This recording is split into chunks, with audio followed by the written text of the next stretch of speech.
We live in a fantasy world now. Reality has been destroyed. This is the time that you really need to pay attention. The probabilities are overwhelmingly on gold's side. That is the best environment to see gold increase its value. Welcome to Palisades Gold Radio. I'm your host, Tom Bodrovics. Joining me today is a new guest to the show, Matthew Scott from theillusionofmoney.org. How are you today, Matt? I'm great. Thanks for having me on. Excellent to have you, Matt.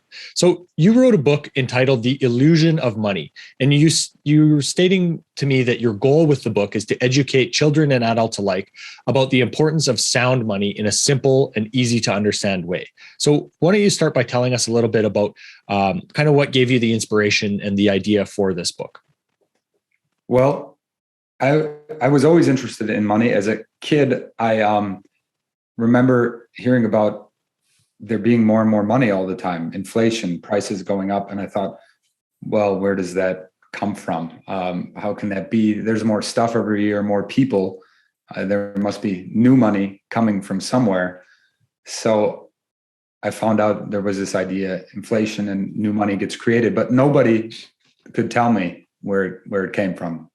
I ended up studying finance partially for that reason, partially because I felt a bit entrepreneurial. And I thought knowing about the financial system would help me maybe raise money for future projects and things I want to pursue. But during my financial studies, I was surprised I didn't really find out the real answer. I thought I did at the time. You cover fractional reserve banking and the money multiplier, but that's not the full picture.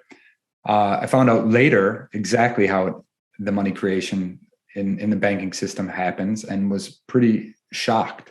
And I think people should know about it. And I think when I try to explain it to people, a lot of times I come up against like a mental barrier. They can't comprehend this thing they hold so sacred to them.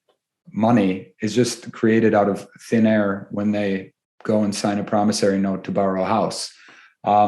They believe it must be backed by something. So I thought writing the book for kids at a young age where they start to see immediately, okay, maybe this is a little bit of an illusion, this fiat currency we have, that they would be able to understand better. I didn't come to write the story though until my daughter, who was 5 years old at the time, got an obsession with mayors. She had just heard about the mayor in our local town here and just thought the mayor was basically the king of the world. She's like, Daddy, you should be mayor. And this is what I would do if I was mayor. And she had a very charitable nature and wanted to make sure everybody was happy and had lots of food to eat and bigger houses and nicer clothes. And I tried to explain a little bit why that wouldn't work, but I also didn't want to kind of wreck that sweet charitable nature she has. So one of those evenings around that time when I was putting her to bed, we had a tradition of doing improvised stories at night. I came up with basically the structure for the story as it is now. And it really drew her in and she asked for it again on later nights. Like, hey, can you tell that story about the king who died and then that other guy promised everything and it all fell apart? And that's where the story came from. And it sat for probably almost 2 years. I told it a few more times here and there, but then we got more into reading books every night and not doing the improvised stories anymore. And then came along like the Wall Street bets movement. And I saw what happened with AME and GameStop and the power of the people taking out short sellers for the greater good, maybe you could say in that case. And then Wall Street silver broke off from them. And then that was immediately more in my area because I've always been a bit of a gold bug, silver bug, stack a bit when I can. So hopped on Wall Street silver when I heard about it and was really inspired by the energy there. I saw a lot of people who were very enthusiastic and really understood what the potential a sound money monetary based system could do for humanity and really people who want it now. And I thought, all right, great. Well, how could I contribute here? And I remembered this story, which really fit well, and fleshed it out over the next month or two and refined it. And that's basically the text that we have now in the final book. And I was lucky enough to read the book before we sat down to record this today. And it's really interesting. You laid out the ideas of sound money in a a prose and a rhyming way that is easy to read, but also you get the general idea of what gives, let's say, currency value. So let's talk a little bit about the different ways you think about, let's say, the difference between money and currency. Yeah, well, I struggled a lot with what to name the book, because I don't actually think money is an illusion. Money is a real thing. We need a medium of exchange so that transactions happen easier. For me, that's what money is. I almost called it the illusion of currency, because the problem I see is with the fiat currency we have now, which is created out of nowhere, causes so much instability, and it doesn't have any inherent value. And over time, it loses value because there's always more of it. And eventually people lose trust. And as history shows, all fiat currencies eventually disappear. So for me, money, simply said, real money, sound money, has intrinsic value. It's got permanence. It's limited in supply, and currency is what we use today, no matter what country you're in, really. It's just something that the government puts out there, and you have to pay your taxes with it.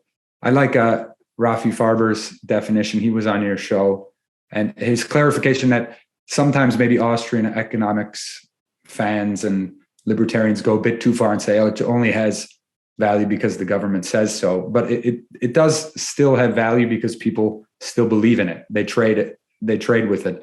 And he says you can still buy gold with it. And I don't think it's just that you can buy gold. You can buy oil. You can buy other things. And as long as that's the case, fiat will still have some value. The problem is eventually people might not have faith, and then it has no value at all. And that process can happen very quickly. Mm-hmm. So how, when is the book coming out, and how are you going to be able to distribute it, Matt?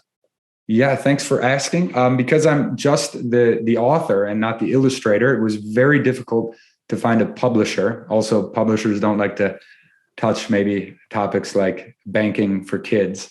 It's an atypical book. So I decided to self-publish, and I'm launching it on Kickstarter. The Kickstarter is now live. For the first 3 days, there's early bird deals. I imagine you can share the link for the viewers. We'll have it in the show notes. It's on Kickstarter. You can look up The Illusion of Money. You'll find it. And you can pre-order there. It should be delivered by Christmas. It's a kid's book. I thought it might make a good Christmas present to inspire the next generation of real savers. You could give the book along with a silver coin or a gold coin and buy it there on Kickstarter. And after that, it'll be available through normal channels as well. So Matt, why don't we have a little bit of let's say more of a beginner discussion. There's a lot of our listeners, obviously, that are already familiar with these ideas. So let's talk a little bit about, how currency is created. Okay. Well, I like to talk about people's understanding of the banking system, because that's where most money is created, and people don't necessarily realize that. They have a picture of money actually getting printed, which is a very small amount of the money that is, or currency, that's actually in supply. Or they have an idea of the Federal Reserve pumping digital currency into the system just randomly. And none of that's true. So kids think of the bank, a lot of kids maybe, as a piggy bank. You just put your money there. It's a good, safe place to keep it. They've got the big vaults. The money's safe. But if you think about that a bit, it can't make sense, because how would the banks make any money if people just put their money there and sit there? They have to pay for this beautiful building on the high street in town, and it just would never work. most adults think of banks as a financial intermediary between savers and borrowers. And they think banks make their money because they charge borrowers a little bit more than they pay savers, because especially now they pay savers nothing, but they don't really charge borrowers that much either. If you think about it for a minute, you'd say, okay, how are they going to have money to pay for all this stuff they have? And also, where are all these savers who save sums that are as big as how much a big mortgage on a house costs? Hardly anybody has that kind of savings sitting in the bank. So something else must be going on there. If you study finance, like I did at university, you find out another story, which actually still isn't true. It's that fractional reserve banking and the money multiplier means those people who borrow money redeposit their money at another bank, probably. They borrow it to build a house, they pay builders, it lands on some builder's account, and then that bank can go and lend out that money. So the deposits multiply, and there's, depending on the reserve ratio, a certain degree to which they can multiply. But that's not actually true either.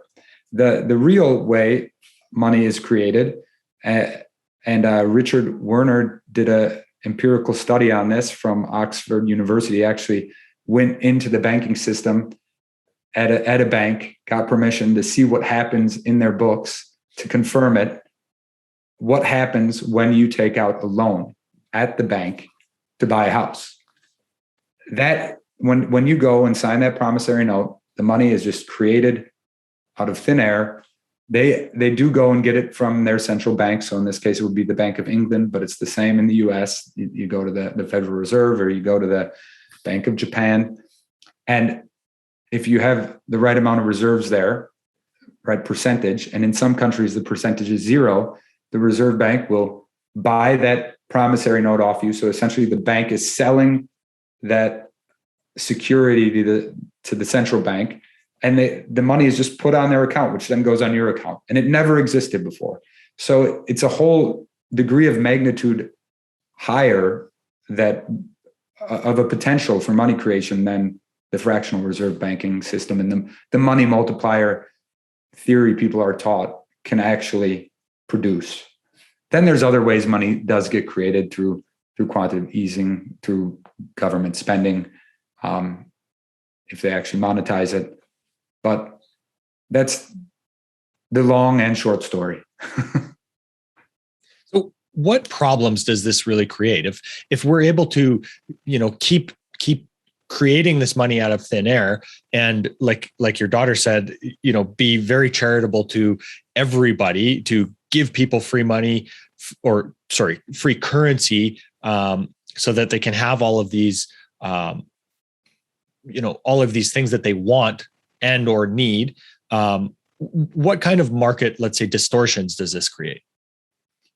Well, it definitely, the main problem is, I think it creates a lot of inequality through wealth extraction. People who sit close to the teat of money creation and suckle on the nipple of where the money comes from and know how to play the system can really benefit. They get such massive amounts of currency directly from the source. Put very simply, that's not really how it works. It's not that simple, but since they're right there at the source, they're in the know, they can, despite the inflating currency, get way more and slowly extract wealth from the rest of the system. It also creates economic distortions because most money is created probably in the housing system right now, because that's what banks lend money for. That's why we see housing bubbles. Housing keeps getting more and more expensive. People who know how to play that, people who've been in the house flipping game for a while or buying houses and renting them out, have done great, which I'm no criticism to those people, but it's created this massive bubble in housing worldwide. Happened already in 2008, blew up for a minute, but it's been blown up even bigger probably. But there's no really corresponding inflation in a lot of other areas. Now maybe we're seeing inflation across the board, but that's just starting to happen now. And there's very little wage inflation, for example. So the balance is out of whack. It also just causes kind of a general misallocation of resources because so much goes into that sector. Or also when you look at the fiat currencies propensity to really push globalization and seeking out the cheapest spots to produce things, because in dollar terms, they make sense. But in real base economic terms, the most efficient use of resources possible, they make no sense whatsoever. So we waste our resources shipping stuff around the globe, finding the cheapest spot to produce them and the cheapest labor and the cheapest materials, and don't really think of long-term permanent solutions and regional economies, which could be much stronger and be much more humane, really. So how did you kind of lay those lessons out in the book? Explain to us how things, let's say, changed in the kingdom, and then what exactly the distortions that you're talking about, how those came about, kind of. Okay, well, the book, first of all, doesn't really focus 100% on all these details. It doesn't even say the word inflation in it. I'm not trying to talk about misallocation of resources and get kids thinking too hard. It's a story where the king dies and he doesn't have an heir to the throne. So two people vie for the crown. One promises the world. He says everybody's life will be better. The other one says, hey, we've got a perfect idyllic little kingdom here. We're free. We do work hard, but we have to work hard because that's what keeps us free. Of course, the former wins. His name is John. John becomes king. He doesn't deliver on his promises. So a mob shows up at his door saying, hey, pretty much off with his head. And he says, hey, wait a minute. We've got all this gold in the mines. I'm going to give you guys a bunch of gold, but the gold doesn't exist. So he quick thinks in the castle, what can I do?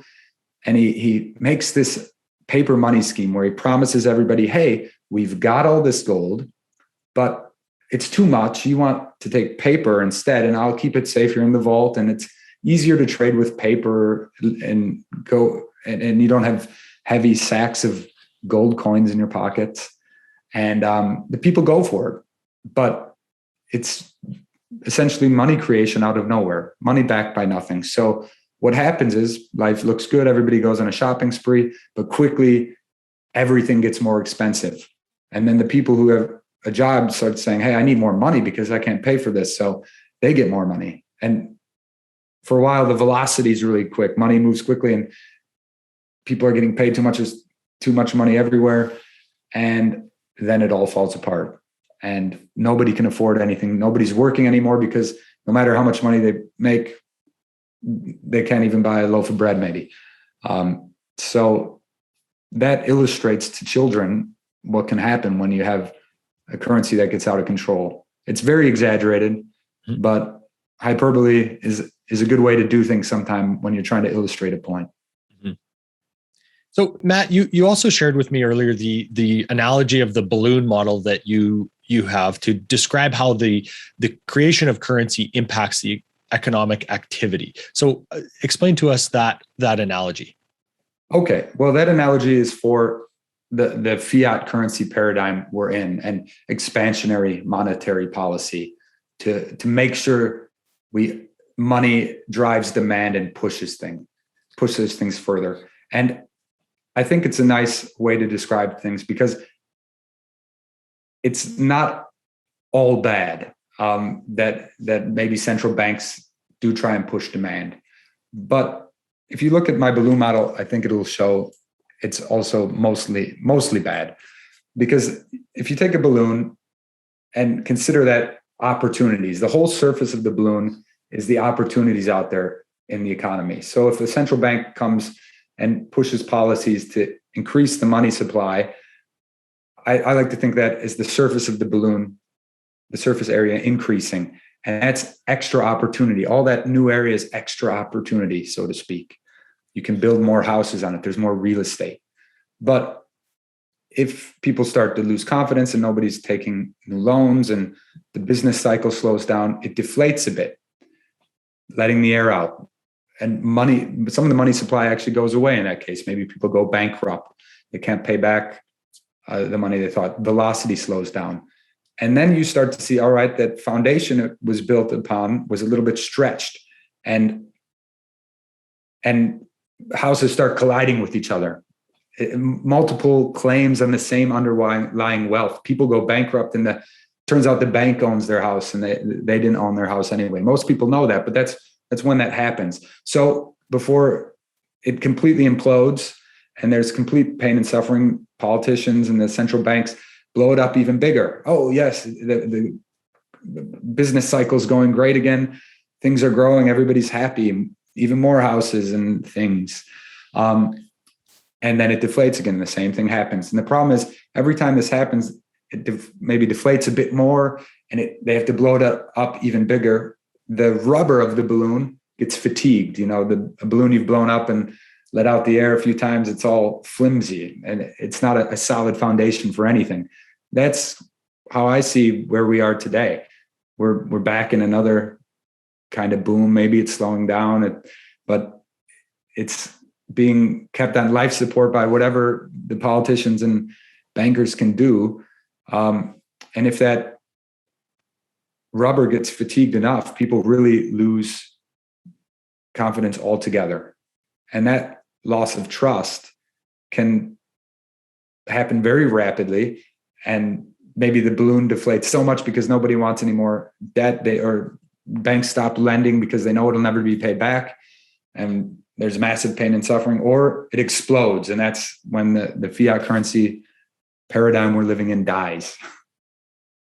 So it's almost like you could think of it as the balloon is being filled with, paper currency, and the surface is expanding to represent the opportunities, as you said. Yeah, right? And it definitely does bring opportunity. I wouldn't discount that at all.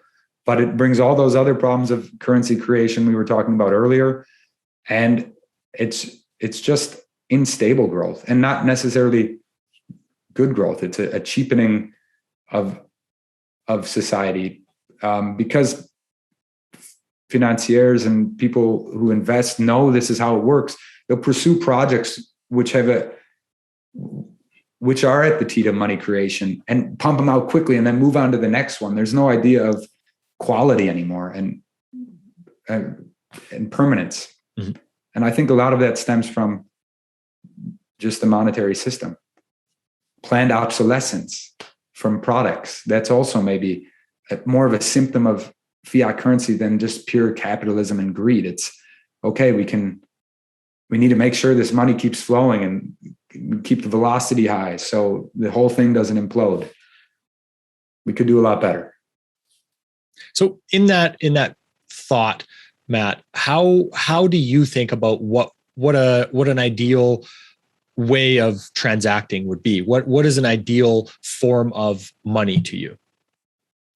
That's a question that is very hard for anybody to answer. I know you kind of come at this from an Austrian school of thought. So maybe tell us a little bit about how that influences your thinking as well. Yeah, ironically, I'm also based in Austria, but it has nothing to do with being into Austrian economics.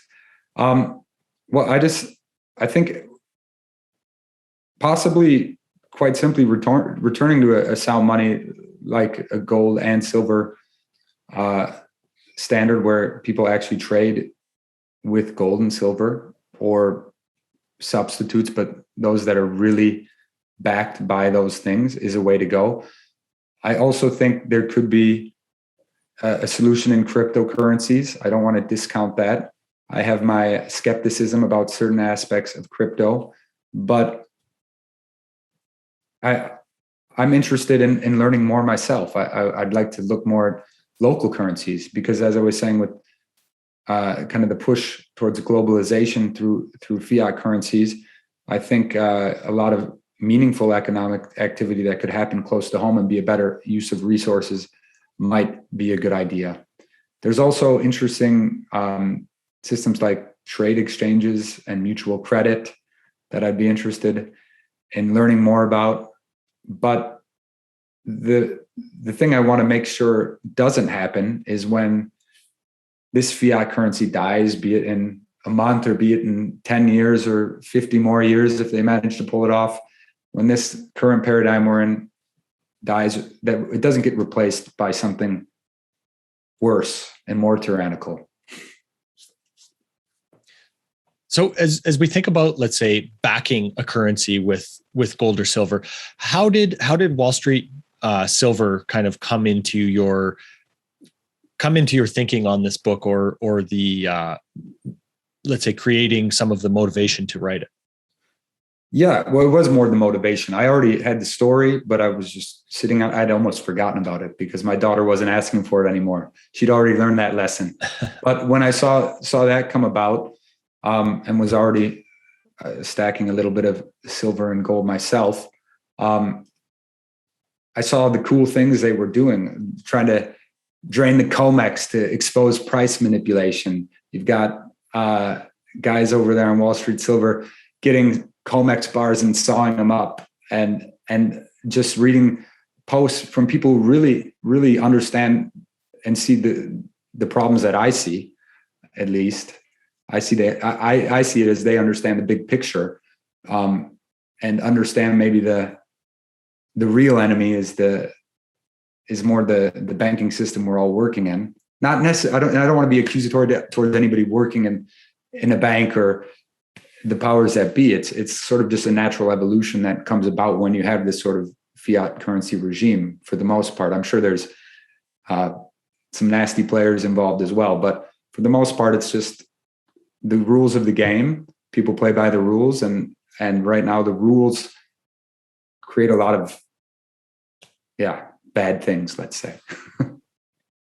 So I thought they were awesome on Wall Street Silver. Joined myself, like what they're doing over there, and wanted to do my part, because for them, their goal is really, or at least a lot of them, is probably to end the Fed and come up with something better, or start trading with silver on the street when everything collapses. But everybody's in it for something different. But they're all well-intentioned.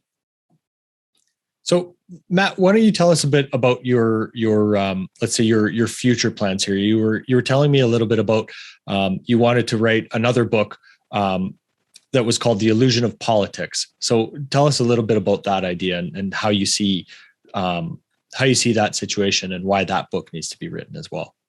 Yeah. Well, that's probably public enemy number 2. Not necessarily politicians or politics in general. We do need some form of government, maybe a bit smaller than it is at the moment and a bit more under control. But that book is just a work in progress. I've been waking up late at night with the idea in my head and writing down some of the next verses for that book and trying to come up with a structure. But basically, it comes from my theory that most of politics, especially US partisan politics, is really just political theater to distract people and to divide people and to keep them afraid, so that the powers that be can continue to be the powers that be without the masses questioning them. The book right now is going to sort of be a good functioning democracy, just like this book, a nice functioning kingdom, which goes bad when a group of powerful people who own shops start to hire clowns to be their politicians to distract everybody. I like that metaphor, and I've been able to come up with a couple good verses for it. We'll see if that's what it ends up being, but that's my plans for my next book. And it might have a different title, but it is about the illusion of politics. And basically, my interest in that comes from seeing firsthand how legally corrupt things are in the US since Citizens United, the court case that you don't hear too much about anymore, Supreme Court case that decided corporations are people too, and they can donate monies to campaigns as they wish. shortly after that happened, I had a Capitol Hill internship with the US Senate and was surprised as an intern who did relatively little. I was mostly on Wikipedia researching different topics and helping here and there where I could, but I'd get taken to meetings sometimes by the then chief of staff. I won't name any names or what senator I was looking for. But when there was proposed legislation, sit in on a meeting with lobbyists, even as just an intern. They take an intern along to these things because that's how legal it is. And the lobbyists would say, hey, we need this or that. And yeah, I know politically you can't put this provision in, but maybe we can tweak it a bit. It was a bit over my head, but I could clearly see what was going on. I thought, wow, this is pretty shocking that they're so open about the role that lobbyists can have in forming legislation that they take an intern along to it. I was more disenfranchised than I was even before I went to Capitol Hill, which was already a significant level of disenfranchisement. Interesting. So you have some firsthand experience in the as an intern, in the swamp per se, right? Yeah, a little bit. That was my putting the toe in the swamp and decided it stunk a little too much for me. Excellent. So Matt, do you have anything else you'd like to share with us before we wrap up here? Any other ideas? I think we've pretty much covered everything. I am probably also going to launch a podcast to look at these alternatives mediums of exchange, because I'm on a quest as well now to find something better. My gut tells me it probably is just something as simple as a gold-backed, silver-backed currency. Mm-hmm. But I want to look at other things as well and see where the potential is there and educate people so enough people are aware about it and we can come up with something better for humanity. Otherwise, I'd just like to say, if you're interested in this conversation and interested in the topic and you have kids in your life, check out the Kickstarter, which is now live. Get on there now because there's early bird deals. There's a lot more about the project. You can read some sample pages. You can find out more about the motivation there. And if you like it, I'd be really grateful if you back the project so that this becomes a reality and I raise enough money to print the first round of books here. Excellent, Matt. And of course, we'll have the link to that all in the show notes here. Awesome. Matt, thanks so much for your time today. Thank you, Tom. It was a pleasure talking to you. This podcast is for general informational purposes only. Nothing on this podcast should be taken as investment advice. Guests on this show are not compensated for their appearance.